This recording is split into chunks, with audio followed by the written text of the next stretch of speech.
Magyarországon 2008 és 2009 között bűnelkövetők egy csoportja merényletsorozatot hajtott végre a cigányság ellen. 16 lakóházat támadtak meg 11 molotov koktéllal. 63 lövést adtak le lakóházakra sörétes és golyós fegyverekből. A bűncselekményeknek 55 sértettje van. A támadásokban 6-an haltak meg.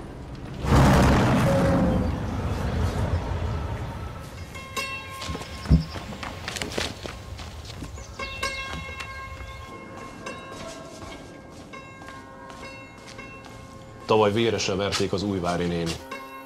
Tudod, mit vittek el? Egy doboz tojás meg 6000 forintot. Érted most már, hogy miről beszélek?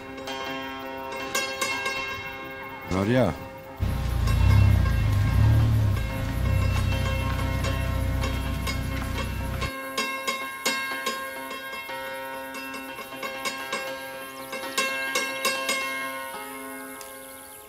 Az meg a sapkavot kell! Köcsög! Értettük a kopára meg cigány! Nincs bele azért meg cigány!